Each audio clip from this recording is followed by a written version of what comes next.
आदरणीय हरिवंश जी फिर से उपसभापति के रूप में आज सभी लोगों के द्वारा निर्विरोध चुन लिए गए हैं। उसके लिए मैं अपनी ओर से, अपनी पार्टी की ओर से और सरकार की ओर से उनको बहुत बहुत बधाई देता हूं और बहुत बहुत शुभकामनाएं देता हूं। मैं साथ ही साथ, क्योंकि हमारे नेता और हम सब के नेता आदरणीय प्रधानमंत्री जी ने हरिवंश जी के बारे में बहुत विस्तृत रूप से उनके जीवन के बारे में चर्चा की है, इसलिए उनको मैं दोहराऊं इसकी आवश्यकता नहीं है। हमारे नेता ने सभी की तरफ से उनके योगदान के बारे में चर्चा की है।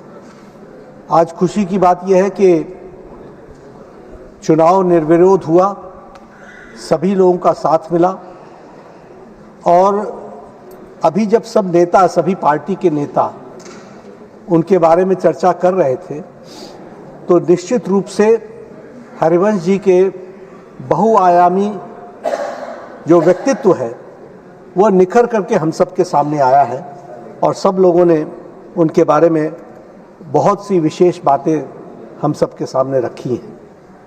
मैं सिर्फ इतना कहना चाहूँगा कि हरिवंश जी सार्वजनिक जीवन में इंटीग्रिटी, इंटेलेक्ट और अपना समर्पण, कमिटमेंट डेमोक्रेटिक वैल्यूज़ के लिए उन्होंने सदा सदा अपने जीवन में दिया है। वो फिर चाहे जर्नलिस्ट के क्षेत्र में हो या फिर पार्लियामेंटेरियन के रूप में हो, इस यात्रा में उन्होंने हमेशा इंटीग्रिटी, इंटेलेक्ट और प्रजातांत्रिक वैल्यूज़ को उन्होंने हमेशा सर्वोपरि रखा है। वो हम सबके ध्यान में आता है।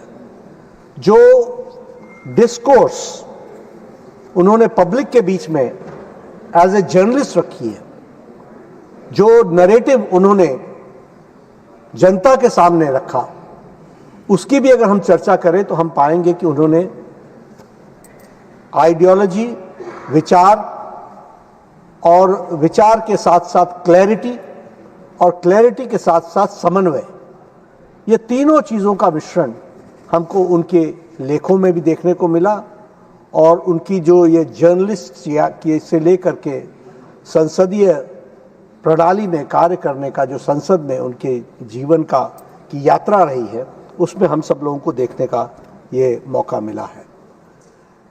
डिप्टी चेयरमैन के रूप में उनको हम लोगों ने काम करते देखा है और सब लोगों ने अपने अपने वक्तव्य में उसके बारे में भूरी भूरी प्रशंसा भी की है और बहुत अच्छे शब्दों में उन्होंने सबने उनके बारे में लिखा है, कहा है। उनकी fairness, commitment for democratic values और साथ ही साथ सख्ती के साथ लाइन क्रॉस न करने देना, यह हमको देखने को मिला और इसके साथ साथ उनके उस सख्ती से लाइन क्रॉस न होने देने के बावजूद भी सौम्यता बरकरार रखना, यह विशेष बात मुझे उनके व्यक्तित्व में डिप्टी चेयरमैन के रूप में देखने को मिली है। और इसी के साथ साथ हमने यह भी देखा कि उनके चेयर पर रहने से प्रोसीडिंग्स को भी बहुत लाभ मिला है। सभी ने कहा कि उनको 1 मिनट ज़्यादा मिला, 2 मिनट ज़्यादा मिला।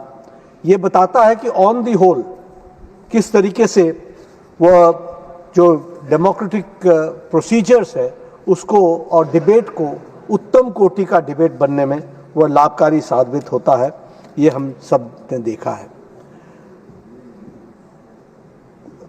आप जर्नलिस्ट जरूर रहे, संसद में भी आए, लेकिन आपकी जो थॉट प्रोसेस है वह जिस बैकग्राउंड से निकला है वो बहुत ही रिच बैकग्राउंड है। मैं इसको इसलिए कह सकता हूं क्योंकि मैंने उसको महसूस किया है और जब मैं उसकी रिच बैकग्राउंड की बात करता हूं तो मैं ये कह सकता हूं कि आज़ाद भारत में जिन लोगों को सोशलिस्ट मूवमेंट, कम्युनिस्ट मूवमेंट और अन्य मूवमेंट्स को देखने का मौका मिला और उसके बीच में रह करके अपने बैलेंस को बना करके आगे बढ़ने का मौका मिला, वो बहुत ही दुर्लभ चीज है, सबको नहीं मिलती है। मैं ऐसा मानता हूं। मुझे भी कुछ उसका अंश देखने को मौका मिला।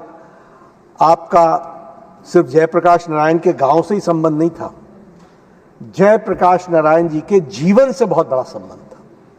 और जीवन के साथ साथ आपको जो प्रेरणा मिली है, उस प्रेरणा को जिन लोगों के साथ आप पले बढ़े और आगे आपका जीवन आगे बढ़ा, उसने आपको बहुत मजबूती प्रदान की और बहुत ही, जिसको कहते हैं ऑन स्ट्रॉन्ग फुटिंग, आपने जीवन को आगे बढ़ाया है। ऐसे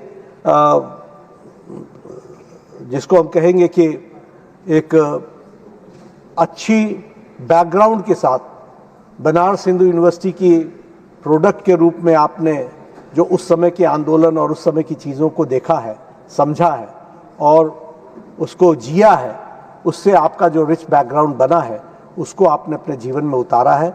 वह सच में, मैं अपनी बात कुछ भावनाओं में कह रहा हूँ, इसलिए उसको एक्सप्रेस कर पा रहा हूँ या नहीं ये मुझे मालूम नहीं, लेकिन मैं इतना ज़रूर कहूँगा कि एक उपसभापति ही नहीं बल्कि एक वेरी एक्सपीरियंस पर्सनैलिटी एज उपसभापति हमारे यहाँ फिर से आप के रूप में आप काम कर रहे हैं। आपको मेरी ओर से, हमारी पार्टी की ओर से, सरकार की ओर से और सभी हाउस वालों की तरफ, हाउस के सदस्यों की तरफ से आपको बहुत बहुत शुभकामनाएं। आप इसी तरीके से आगे बढ़ें।